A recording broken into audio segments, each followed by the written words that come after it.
بسم الله الرحمن الرحيم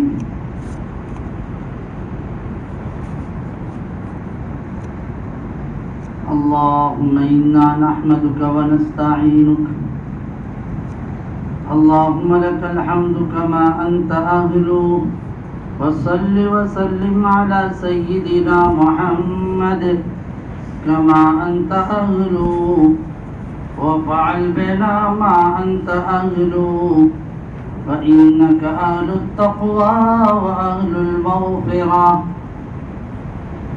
لا حول ولا قوة إلا بالله العلي العظيم نستغفر الله ربنا من كل ذنب ونتوب إليه اللهم وفقنا لما تحب وترضى من القول والفعل والنية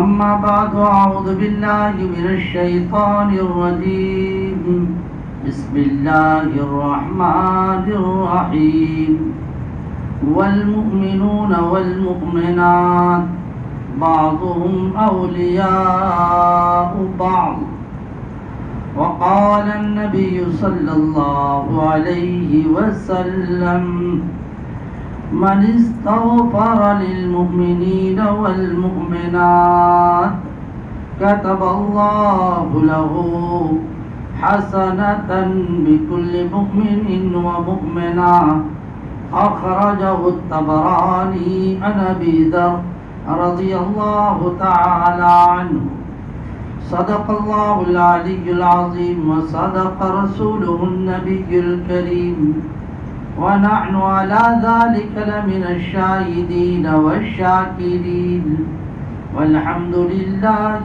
رب العالمين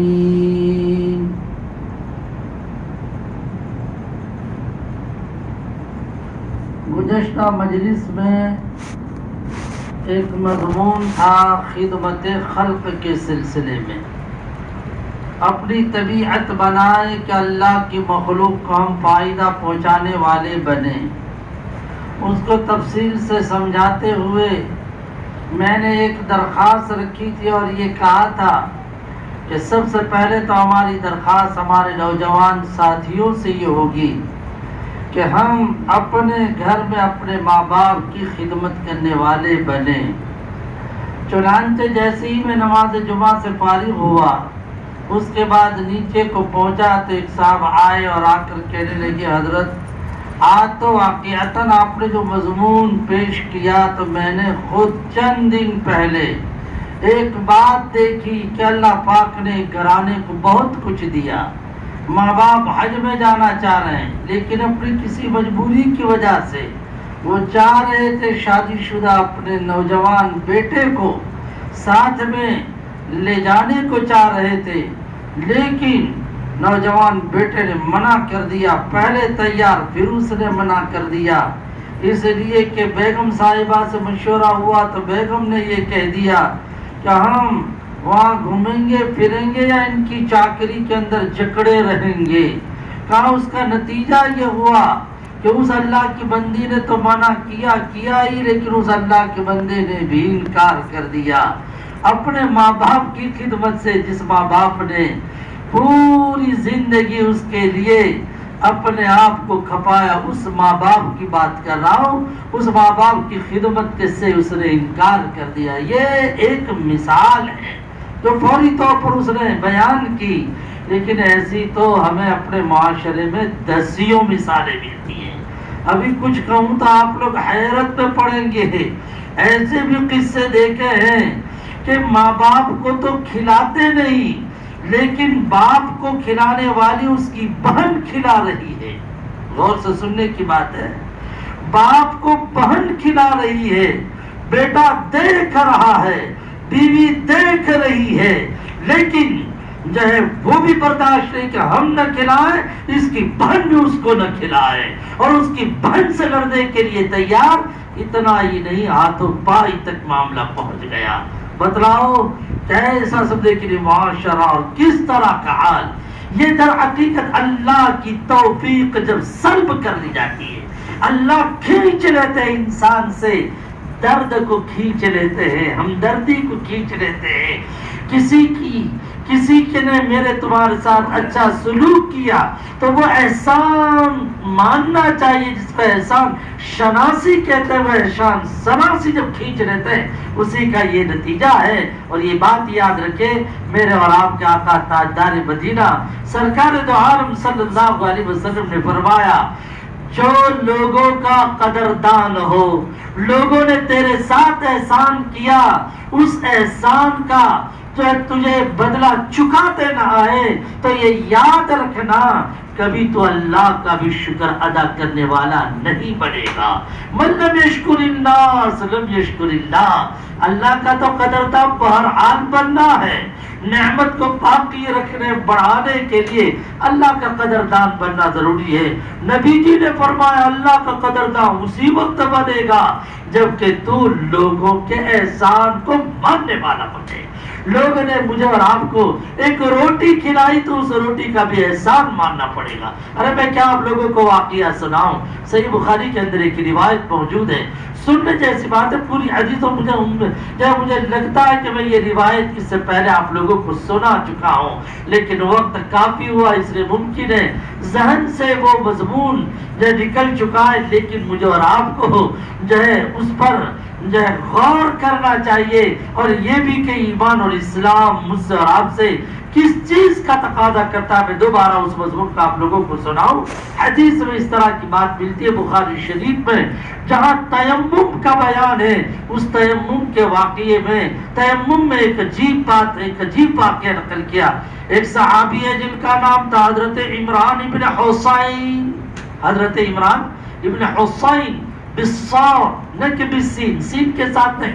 حضرت حسن حسین سین کے ساتھ، یہ صاد کے ساتھ. حضرت عمران ابن حسین رضی اللہ تعالیٰ عنہ کہتے ہیں 12 سال تک ان کو بہت خطرناک بیماری تھی. اس بیماری میں مبتلا رہے، اس کے نتیجے میں ملائکہ صبر کرتے رہے، اللہ سے لو لگائے رہے. اللہ پاک سے تعلق قائم کیا تو فرشتے آ کے جو ان کے ہاتھوں پہ مصافحہ کرتے تھے. اتنا بڑا مقام ملا تھا.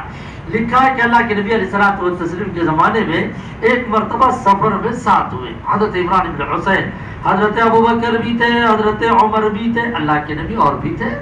اب اس زمانے میں کا دستور یہ تھا کہ لوگ سفر کرتے تھے راتوں کو. رات کو سفر کرتے جب رات کا آخری حصہ ہوتا تو اس وقت لیٹ جاتے تھے، اس لیے کہ وہ رات میں بھی بالکل ابتدائی رات کے اندر گرمی کا اثر تو رہتا ہے. دن بھر جو گرمی اپنا شباب جو دکھاتی ہے نا، تو مغرب کے بعد فوراً وہ گرمی ختم نہیں ہو جاتی، بلکہ وہ فضا جو گرمی سے بھری ہوتی ہے اسے نارمل ہوتے ہوئے، اسے ٹھنڈا بنتے ہوئے ذرا لمبا ایک زمانہ سورج کے ڈوبنے کے بعد بھی چاہیے. تو مغرب کے بعد سے یہ لوگ سفر شروع کرتے تھے کہ بھائی ہلکی سی گرمی ہے، چلو یہ گرمی بھی نکل جائے، اور یہ گرمی نکلنے کے بعد ذرا کچھ فضا کے اندر ٹھنڈی ہو جاوے تو اب جا کر کسی جگہ پہ رکیں گے، اپنے آرام کریں گے. مطلب یہ کہ رات کے ایک بڑے حصے میں سفر کرتے اور رات کے آخری حصے کے اندر آرام کرتے تھے. اور اسی کو ہمارے علماء کہتے ہیں تعریس، رات کے آخری حصے کے اندر آرام کرنا. اور لکھا ہے علماء بلکہ وہ حدیث میں یہ ہے کہ رات کے آخری حصے میں مسافر سفر کر کے تھک کے جب لیٹتا ہے نا تو کہتے ہیں اس وقت کی نیند بھی بڑی مزیدار ہوتی ہے. وہ احلا من العسل، کہتے ہیں کوئی آدمی شہد چاٹے اس میں جتنا ٹیسٹ آتا ہے اس سے زیادہ. اللہ کے نبی صحابہ سب جا رہے ہیں اور رات بھر سفر کیا، ایک جگہ پر رکے. اللہ کے نبی علیہ الصلوۃ والتسلیم حضرت عمران بن حسین وہیں پر ساتھ میں موجود ہیں. حضرت عمران بن حسین کہتے ہیں اللہ کے نبی علیہ الصلوۃ والتسلیم نے سب کو وہاں پر سونے کے لیے فرما دیا. سب سو گئے. اللہ کا کرنا ایسا ہوا کہ رات کے آخری حصے میں سے تھکے ہوئے تھے اور ٹھنڈی ٹھنڈی ہوائیں چل رہی تھی. اتنا سوئے آنکھ لگی تو ایسی زبردست لگی کہ سورج نکل آیا وہاں تک آنکھ نہیں کھلی. سب سے پہلے ہے جب میں کھڑا ہوا، پھر ابوبکر نے، پھر عمر نے. حضرت عمر فاروق نے، نبی جی بھی سوئے ہوئے تھے، وہاں قریب میں جا کر آواز دی، اللہ اکبر اللہ اکبر اللہ اکبر. یہ بڑوں کے ساتھ کیسا سلوک کرنے کا.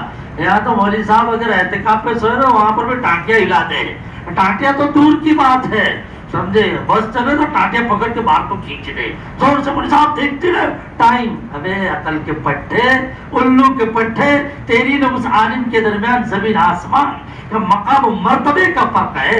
بڑے کو کیسے اٹھایا جاتا ہے، تجھے اس ایک عالم کو اٹھانے کا تجھے سلیقہ معلوم نہیں تو تیرے اپنے باپ کو کس طریقے سے تو جگاتا ہوگا.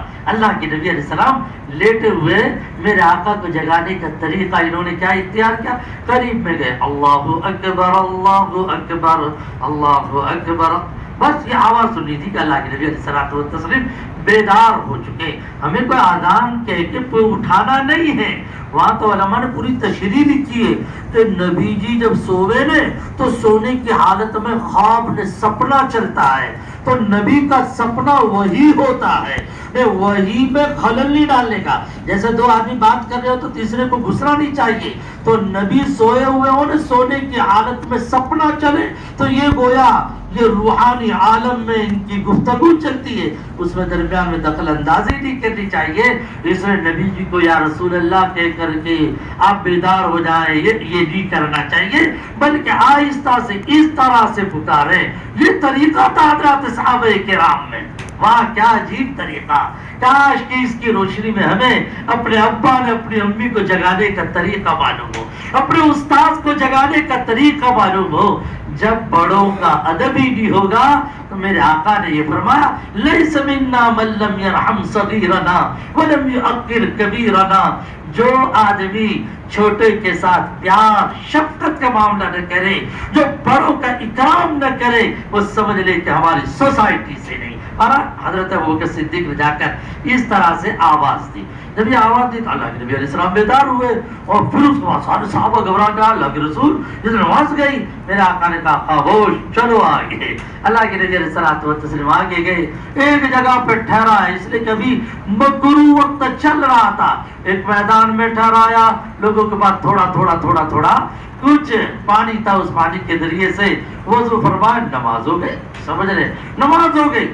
اس کے بعد یہ کہ پانی کی پیاس لگی صحابہ کو پانی کی پیاس لگی. جب پانی کی پیاس لگی تو حضرات صحابہ نے کہا اللہ کے رسول پانی دیں. تو روایت میں آتا میرے آقا نے فرمایا اچھا بلاؤ زبیر کو. حضرت زبیر بلائے گئے. عمران بن حسین کہتے ہیں کہ میں اور زبیر دونوں ہم لوگ گئے پانی حاصل کرنے کے لیے.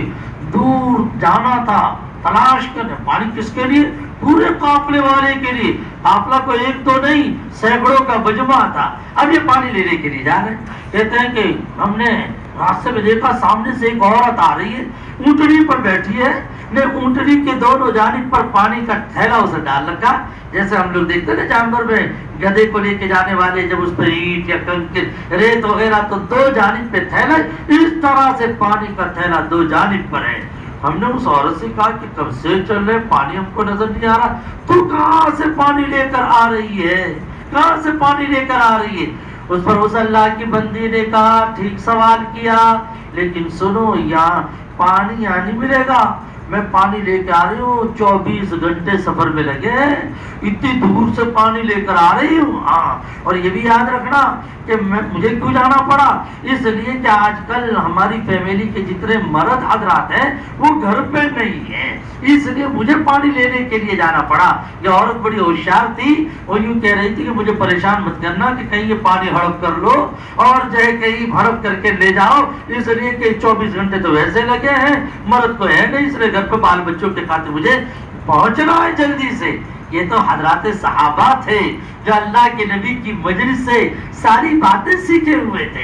ساری باتیں لکھا ہے کہ اللہ کے نبی علیہ السلام یہ صحابہ کرام نے اس عورت سے یہ کہا چل تو پھر ایک کام کر ہمارے ساتھ چل اللہ کے رسول صلی اللہ علیہ وسلم کے پاس، الی رسول اللہ صلی اللہ علیہ وسلم انطلق معنا. وہ کہنے لگی رسول اللہ کون؟ تو چونکہ دوسرے حضرات میں میرے آقا کے سلسلے میں ایک سکہ لوگوں نے جمع کے رکھا تھا، وہ بہت بڑے جادوگر ہیں. فرمایا وہ جو جادوگر ہے کہا تو جو سمجھے وہ چل، لیکن ابھی تو کام تو ہوئے، لے کے چلے صحابہ کرام. اللہ کے نبی بے احسان شناسی، کسی کا احسان نہ بھولے. اور افسوس کہ انسان اپنے ماں باپ کا احسان بھول جاتا ہے، اپنے ماں باپ کا احسان. جس ماں باپ کے احسان کو یاد دلاتے ہوئے قرآن نے مجھے اور آپ کو ربانہ سکھائی تو اس میں احسان یاد دلایا رب ارحمہما، اے اللہ دونوں کے اوپر رحمت نازل فرما، کیوں؟ کما ربیانی صغیرا، اس لیے کہ بچپن میں انہوں نے ہمارے ساتھ بہت ہی زیادہ شفقت کا معاملہ کیا، اپنے آپ کو تھکا دیا، کما ربیانی صغیرا، احسان یاد دلایا۔ یہ ماں باپ کا احسان تجھے یاد رکھنا چاہیے، اسی لیے تو کہتے ہیں نا ماں باپ اگر زندہ ہو وہاں تک کہ احسان نہیں، مر جاوے اس کے بعد بھی ماں باپ کے احسان کو یاد رکھنا چاہیے، ان کے لیے دعائیں مغفرت ہو، ان کی وصیتوں پر عمل ہو، اور اس کے علاوہ ان کے دوستوں کے ساتھ اچھا سلوک کرنا چاہیے۔ میرے بھائیو آج کل کا چونکہ یہ المیہ، حالانکہ اس وقت تو قربانی کی بات، حج کی بات مجھے اور آپ کو پیش کرنی چاہیے، لیکن ایک خدمت خلق کے عنوان سے بات چلی اور ایک بات آ گئی اور پھر ساتھی نے تبصرہ کر دیا، تو میرے دل نے بھی کہا کہ یہ بات بتاؤ، اس لیے کہ سننے کے لیے آنے والے حضرات میں ایک بہت بڑی تعداد ہمارے ہٹے کٹے نوجوانوں کی ہے۔ اگر میں اور آپ اپنے ماں باپ کی خدمت کرتے ہیں، اللہ کا شکر ادا کرنا چاہیے، ایک اچھی نیکی میں اللہ پاک نے مجھے اور آپ کو لگائے رکھا ہے، اور اگر واقعات اس میں کچھ 19-20 ہو رہا ہے تو اپنے آپ کو درست کرنے کی فکر کرنی چاہیے، مجھے اور آپ کو اپنے ماں باپ کو خوش کرنا چاہیے۔ لکھا ہے کہ اللہ کے نبی علیہ الصلوۃ والتسلیم کے پاس یہ دونوں حضرات اس عورت کو لے کر پہنچے، فرمایا اللہ کے رسول ہم نے اس کو وہاں پایا اور یہ تو یوں کہہ رہی ہے 24 گھنٹے لگیں گے۔ میرا آقا نے فرمایا ٹھیک ہے، ایک کام کرو، اس عورت کو تو عزت کے ساتھ نیچے کو اتار دو، چنانچہ وہ نیچے اتر آئی۔ اب اللہ کے نبی علیہ السلام اس کے پانی کے اوپر تڑاپ نہیں مار رہے تھے، اللہ کے نبی تو صلی اللہ علیہ وسلم صاحب کمالات تھے، اوپر سے اشارہ مل گیا، معجزہ ظاہر ہو رہا تھا۔ اللہ کے نبی علیہ السلام نے فرمایا اس کا یہ جو تھیلا ہے، یہ تھیلے کے اوپر کے بھی 2 سوراخ ہے پانی ڈالنے کے، نیچے کے بھی 2 سوراخ ہیں پانی نکالنے کے، تو ایک کام کرو یہ نیچے کے سوراخ سے پانی نکالو، ایک اونٹے میں نکالو، پیالے میں نکالا۔ میرے آقا تاجدار مدینہ سرکار دو عالم صلی اللہ علیہ وسلم نے پانی لیا، کچھ پڑھا اور کچھ پڑھ کے دم کیا۔ آقا تو وہ تھے کہ انگلی بھی ڈال دے تو پانی ابلنے لگے۔ اللہ کے نبی کی انگلی مبارک سے پانی نکلا، کتابوں میں لکھا ہے، بلکہ ہمارے علماء نے تو پانی کی قسمیں بیان کی، فرمایا سب سے افضل پانی کون سا بھائی؟ زمزم کا، پھر کوثر کا، پھر معلوم نہیں دریائے نیل کس کا، مگر اب زمزم سے بھی افضل پانی کون سا؟ اللہ کے نبی جی کی انگلی سے نکلنے والا پانی۔ خوش قسمت ہے وہ صحابہ کہ جن صحابہ نے نبی جی کی انگلیوں سے نکلنے والے پانی، اس پانی سے وضو کیا، اور وضو کرنے کے ساتھ ساتھ وہ پانی پینے کے ان لوگوں کو سعادت حاصل ہوئی۔ زمزم پیتے تو اپنے کہتے ہیں ہم زمزم پی کے آئے، وہ خوش قسمت صحابہ وہ تھے جو اللہ کے نبی کی انگلی مبارک سے نکلنے والے پانی سے وضو بھی کیا، نے پانی کو استعمال بھی کیا۔ نبی وہ تھے، لیکن اس وقت اشارہ کچھ اس طرح کا ہوا کہ بس پانی پہ آپ دم کر کے اس پانی کو اندر ڈالیں، اونڈے سے میں پانی کرا دم کیا، پھر آپ اوپر کے سوراخ سے اس میں ڈال دو۔ یہ در حقیقت روحانی ایک طرح کی برکت اس میں منتقل کرنا تھا، ایک تصرف نبوی تھی۔ بس اس کا نتیجہ یہ ہوا، اللہ کے نبی علیہ الصلوۃ والتسلیم نے پورے لشکر کو کہہ دیا ارے بھائی جاؤ اپنے اپنے برتن لے کر آؤ، پانی پیو پلاؤ بھر لو، پانی پیو پلاؤ بھر لو، خود پیو جانور کو پلاؤ اور اپنے تھیلے میں بھر لو۔ وہ عورت تو وہاں پر اتنا بڑا مجمع کچھ کہہ تو سکتی نہیں تھی، وہ وہاں حیرت زدہ دیکھ رہی ہے کہ یہ کیا ہو رہا ہے، لیکن اسے جو دیکھا وہ تھوڑی دیر کے لیے تو یہ سمجھی ہوگی کہ پانی اب صاف ہو جائے گا، لیکن جیسے ہی پانی صحابہ نے پینا بھرنا پلانا جو شروع کیا تو وہ دیکھ رہی ہے کہ پانی دھر دھر سارے تھیلے میں جا رہا ہے، مگر یہاں یہ جو اوپر کا جو اونٹ پر رکھا ہوا تھالا، اس تھیلے میں ذرا برابر بھی پانی کم نہیں ہو رہا، بلکہ حدیث پاک کے الفاظ یہ انا اشد ملحة منها، کہتے ہیں کہ پہلے پانی جو لینا شروع کیا اس وقت وہ تھیلا جو بھرا ہوا تھا اس سے کئی گنا زیادہ وہ پانی کا تھیلا بڑا بھرا نظر آ رہا تھا۔ بہرحال پانی جب سب نے پی بھی لیا، پلا بھی دیا، بھر بھی لیا، اب اللہ کے نبی علیہ الصلوۃ والتسلیم نے، یہ ہے پوائنٹ جو اس قصے سے سنانا چاہ رہا ہوں، احسان شناسی، احسان سنا سے کوئی پانی بھی پلا دے دے اس کا احسان مند بننا چاہیے. نبی جی نے فوری طور پر کیا کیا معلوم ہے؟ اللہ کے نبی علیہ السلام نے صحابہ سے کہا بھائی اپنے پاس اور کچھ تو نہیں ہے جس کا اپنے اوپر بہت بڑا احسان ہے, اتنا تو کرو, کچھ ہے کیا نہیں کھانے پینے کی چیز نے کچھ دوسری ایسی چیز کو دو دے. تو صحابہ کرام نے کھانے پینے کا ڈھیر ایک طرف لگایا, کپڑوں کا ڈھیر ایک طرف لگایا, اور اس کے بعد اللہ کے رسول یہ تیار کر دیا سارے صحابہ لے کر آئے. میرے آقا نے فرمایا عزت کے ساتھ بٹھاؤ اسے اونٹنی پر, اور پھر اونٹنی پر بٹھا دینے کے بعد یہ فرمائے کہ یہ پانی یہ جو ہے اس کو کپڑے کا ڈھیر بھی دے دے اور یہ انار غلہ بھی اس کو دے دے. چنانچہ دیا, اور وہ تو تھیلا اس کا بھرا ہوا ہی تھا, بس زیادہ سے زیادہ یہ ہوا کہ اسے اپنی جگہ پہ جو جانا تھا اس میں تاخیر ہو گئی. وہاں والوں نے پوچھا کیا بات ہے اس قدر تاخیر کیوں ہو گئی؟ تو اس پر یہ کہہ دیا, پورا قصہ سنا کہ مجھے اس طرح سے 2 صحابہ لے گئے, ایسا نہ ایسا. لوگ بھی تعجب کرنے لگے. اتنا ہی نہیں, اس کے بعد کی چیز سنو. روایتوں میں یہ آتا ہے حضرات صحابہ جب دین کی محنت کرنے کے لیے وہ اور جس علاقے میں رہتی تھی اس علاقے میں دین کی محنت کے لیے جب جاتے تھے اور کبھی لڑنے کی نوبت پیش آ جاتی تھی, قتال کی نوبت پیش آ جاتی تھی, تو کہتے ہیں دوسروں کے ساتھ وہ لڑنا وغیرہ تو ہوتا تھا اور مار دھاڑ ہوتی تھی, لیکن اس محلے کو چھوڑ دیتے اور اس محلے کی اس عورت کو بھی چھوڑ دیتے. یہ عورت بھی تعجب کرنے لگی کہ آپ کی کیا بات ہے, سارے قصورواروں کے ساتھ اس طرح کا معاملہ اور ہم لوگوں کو چھوڑا جا رہا ہے. اس نے تحقیق کی یہ ایسا ایک نہیں کہ ایک مرتبہ اس طرح سے ہوا. اللہ کے نبی علیہ الصلوۃ والتسلیم یہ صحابہ ایسا کیوں کرتے سمجھ گئے, فوراً اپنے آدمیوں کو کہہ دیا معلوم ہے وہی پانی, وہ پانی پلانے میں جب میں نے مدد کی تھی نا, مددگار بنی تھی, حالانکہ کوئی پانی تو دیا نہیں تھا, وہ تو سب اللہ کے نبی کا معجزہ صلی اللہ علیہ وسلم ظاہر ہوا تھا. لیکن وہ کہہ رہی ہے کہ میں جو فقط میرا پانی نبی کے معجزے کو ظاہر کرنے کا سبب بنا, اس کو اتنا بڑا احسان قرار دے کر اس وقت نقد میرے ساتھ نوازشات کا معاملہ ہوا اور ابھی بھی اسے یاد رکھا جاتا ہے. میرے بھائیو, اللہ کے نبی علیہ الصلوۃ والتسلیم نے ایک پانی پلانے والی کے ساتھ اس طرح کا معاملہ کیا. جس ماں نے 2 سال تک خون سے بننے والا دودھ 2 سال تک پلایا, پیٹ میں رکھا جوانی تک, معلوم نہیں میرے تمہارے پیچھے کیا کیا اور باپ نے کیا کیا کیا. ہم اور آپ ان کے ساتھ کیسی بدتمیزی کے ساتھ پیش آتے ہیں. ہونا تو یہ چاہیے تھا گردنوں پہ بٹھاتے, ان کے حکم کو ختم ہونے سے پہلے ہم اسے نبھاتے. لیکن ان ماں باپ کے ساتھ ہمارے کچھ ساتھیوں کا اس طرح کا معاملہ ہوتا ہے. میں یہ نہیں کہتا کہ 100% لوگ اس طرح سے کہتے ہیں, لیکن کچھ اس طرح کے قصے جب آ جاتے ہیں تو دل کو بڑا دھکا لگتا ہے. اس لیے میں آپ لوگوں کے سامنے یہ بات پیش کر رہا ہوں, اور اس سے بڑھ کر اور کیا وعید ہوگی. میرے آقا نے فرمایا جو بڑے کا اکرام نہ کرے وہ ہماری جماعت سے نہیں ہے. میرے بھائیوں, بلکہ ایک حدیث سنا دوں. اس حدیث میں تو یہاں تک کی بات ہے لا الہ الا اللہ کی برکت جو ہے پڑھنے والے کو ضرور ملتی ہے, اور اس کو اوپر سے لا الہ الا اللہ پر برکت جو اترتی ہے اسے کوئی روک نہیں سکتا. باپ کی دعا, ماں کی دعا جو ہے وہ اولاد کے حق میں ضرور قبول ہوتی ہے. درمیان میں ماں باپ کی دعا کو روکنے والی کوئی چیز نہیں ہو سکتی. یہ ایک حدیث بیان کی ہے. لہذا ہمیں تو یہ اپنے لیے ماں باپ کا وجود, ماں باپ کا ہونا یہ ایک بہت بڑی نعمت سمجھنی چاہیے, بہت بڑی نعمت سمجھنی چاہیے.